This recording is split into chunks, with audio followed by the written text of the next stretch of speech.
السلام عليكم ورحمة الله تعالى وبركاته. في هذه الحصة سنقوم بشرح أول درس كيمياء بالنسبة للجدع المشترك خيار فرنسي وليزيسبيس شيميك أو الأنواع الكيميائية. إذا بالنسبة لجميع المواد الطبيعية أي المستخرجة من الطبيعة أو المصنعة من طرف الإنسان فهي تحتوي على مواد كيميائية. إذا في البداية سنحاول التعرف على بعض خصائص هذه المواد وذلك باستعمال الحواس. Donc les fruits, comme beaucoup d'autres produits qui proviennent de la nature, c'est-à-dire les produits naturels, ou qui sont fabriqués par l'homme, renferment plusieurs substances chimiques. Dieu nous a dotés de 5 sens, ils vont nous permettre d'acquérir les informations ou bien les premières informations sur un objet, c'est-à-dire connaître sa couleur, sa forme, sa structure, s'il contient par exemple du sucre ou bien du sel, si son odeur est agréable ou pas. Petit A, citez les 5 sens et reportez-les dans le tableau suivant qu'il faut compléter. Donc في هذه الفقرة سنحاول استعمال الحواس للتعرف على بعض مكونات التفاحة وبعض خصائصها. Donc les 5 sens, il y a 5: la vue, البصر, le toucher, اللمس, le goût, الذوق, l'odorat, الشم, le ouïe, السمع. La couleur de la pomme, donc on peut utiliser la vue, donc on va mettre croix. Ensuite, est-ce que la pomme a une odeur? Donc on peut utiliser l'odorant. Contient de l'eau. Les 5 sens ne permettent pas de mettre en évidence l'existence de l'eau ou bien des gaz. S'il a un goût acide, donc on peut utiliser le goût. Un goût sucré toujours الذوق. Contient du glucose, contient des vitamines, donc on ne peut pas utiliser les 5 sens. أي أن الحواس لا تمكننا من معرفة جميع مكونات التفاحة. Conclusion: les sens ne peuvent pas identifier tous les constituants du fruit. الحواس لا يمكنها التعرف على جميع مكونات الفواكه. Tester pour mettre en évidence les caractéristiques qui ne peuvent pas être reliées aux 5 sens, on propose les tests expérimentaux suivants. للتعرف على جميع مكونات جسم ما التي لا يمكن التعرف عليها باستعمال الحواس نلجأ إلى بعض التجارب أو بعض روائز الكشف. مثلا للكشف عن وجود الماء لو نستعمل كبريتات النحاس الثاني اللامائي. لونه في البداية أبيض. بوجود الماء نلاحظ ظهور لون أزرق. إذا نستنتج أن التفاحة تحتوي على الماء. Donc on dépose un peu de sulfate de cuivre anhydre sur le quartier de pomme. Le sulfate de cuivre anhydre devient bleu. Donc la conclusion, la pomme contient de l'eau.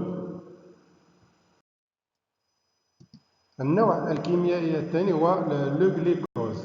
لمعرفة وجود الجليكوز نأخذ قطاع من التفاحة ونضيف إليها محلول فيه لين. بعد عملية التسخين نلاحظ ظهور لون أجوري. نستنتج أن التفاح يحتوي على الجليكوز. Lorsqu'on chauffe le tube à essai qui contient un morceau de pomme en présence de la liqueur de filling, il y a apparition d'un précipité rouge-bré. La conclusion, la pomme contient du glucose. Maintenant, l'acidité. نأخذ قطعة من التفاح ونضيف إليها أزرق البروموتيمول BPT. بعد لحظات نلاحظ ظهور لون أصفر. نستنتج أن التفاح حمضي. En présence du mélange morceau de pomme au distillé, le BPT vire au jaune. Donc la pomme est acide. الآن نرى كاشف المستعمل لإبراز وجود النشا لاميدون. الرائد المستعمل لإبراز وجود النشا هو ماء اليود لونه بني. بوجود النشا نلاحظ ظهور اللون أزرق. Donc on creuse une cavité dans la pomme de terre et on y dépose un peu d'eau iodée. L'eau iodée prend une teinte bleue. La conclusion, la pomme de terre contient de l'amidon. Maintenant, on va donner un résumé du cours. سنحاول إعطاء ملخص لهذا الدرس، ولكن قبل إعطاء ملخص هذا الدرس يجب إعطاء بعض التعاريف. Donc, une substance est un matériau solide, liquide, gaz, composé de plusieurs espèces chimiques. المواد يمكن أن تكون على شكل مادة صلبة، سائلة، غازية، فهي تحتوي على أنواع كيميائية مختلفة.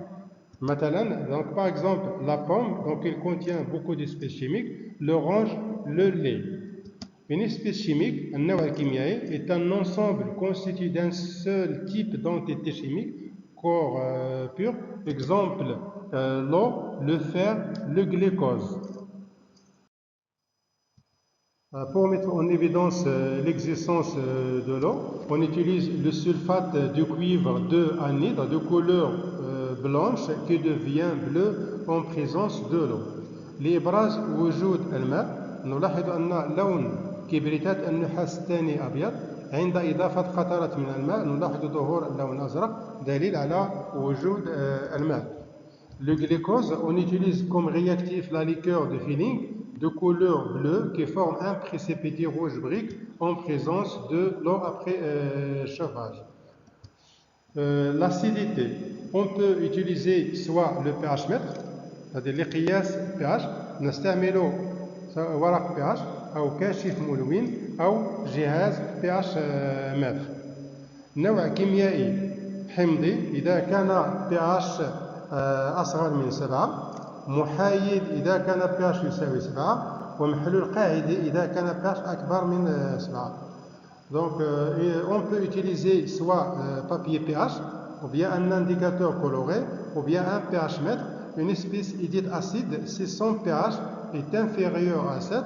Quand le pH est égal à 7, il est neutre. Si son pH est supérieur à 7, donc il est basique. De l'amidon, on utilise comme réactif l'eau iodée de couleur jaune qui devient bleue nuit en présence de l'amidon. Donc l'eau iodée a une couleur jaune en présence de l'amidon, donc on observe l'apparition d'une couleur bleue. Le dioxyde de carbone, pour mettre en évidence l'existence de dioxyde de carbone, on utilise comme réactif l'eau de chaud clair qui se trouble par la formation d'un précipité blanc en présence de dioxyde de carbone. لإبراز وجود ثنائي أكسيد الكربون نستعمل ماء الجير الذي يتعكر بوجود ثنائي أكسيد الكربون. Grand 2, classification des espèces chimiques. Il existe différentes façons de classer les espèces chimiques présentes dans les substances naturelles et synthétiques, y compris les espèces chimiques organiques et inorganiques. الآن سنحاول تصنيف الأنواع الكيميائية. هناك أنواع كيميائية عضوية وغير عضوية. On appelle les espèces chimiques organiques les espèces chimiques dont la combustion complète conduit à la formation de dioxyde de carbone CO2 et de l'eau. الأجسام أو الأنواع الكيميائية العضوية هي الأنواع التي تعطي عند احتراقها الكامل ثنائي أكسيد الكربون والماء. Exemple, l'éthanol, le butane, le propane, le méthane, le glucose, la cellulose. هذه الأنواع الكيميائية عند احتراقها الكامل فهي تعطي ثنائي أكسيد الكربون زائد الماء. Les autres espèces chimiques sont des espèces chimiques inorganiques. الأنواع الكيميائية الأخرى في أنواع غير عضوية. Exemple, le fer, le cuivre, le chlore de sodium, le carbone, le graphite. Les espèces chimiques naturelles et synthétiques. هناك أنواع كيميائية طبيعية وأنواع كيميائية مصنعة. Les espèces chimiques naturelles sont celles qui existent dans la nature, c'est-à-dire comme les végétaux, les animaux, les minéraux. أنواع كيميائية طبيعية هي أنواع كيميائية توجد في الطبيعة. مثل النباتات، الحيوانات، وكذلك الأملاح المعدنية. هناك نوع آخر من الأنواع الكيميائية، الأنواع الكيميائية الاصطناعية أو les espèces chimiques synthétiques sont préparées par l'homme à l'aide de transformations chimiques qui sont identiques aux espèces chimiques naturelles, ont exactement les mêmes propriétés. الأنواع الكيميائية الاصطناعية هي أنواع كيميائية تصنع من طرف الإنسان بواسطة تحولات كيميائية ولها نفس الخصائص الكيميائية للأنواع الكيميائية الطبيعية. مثلا par exemple le caoutchouc synthétique, le diamant synthétique. وهناك أنواع كيميائية أخرى هي أنواع كيميائية مصنعة. Les espèces chimiques artificielles sont des espèces chimiques synthétiques qui n'existent pas dans la nature. هي أنواع تصنع من طرف الإنسان وليس لها مثيل في الطبيعة. Par exemple le nylon, le plastique, le verre, l'acier. إلى أن أنهينا الدرس وإلى فرصة قادمة أخرى في درس جديد.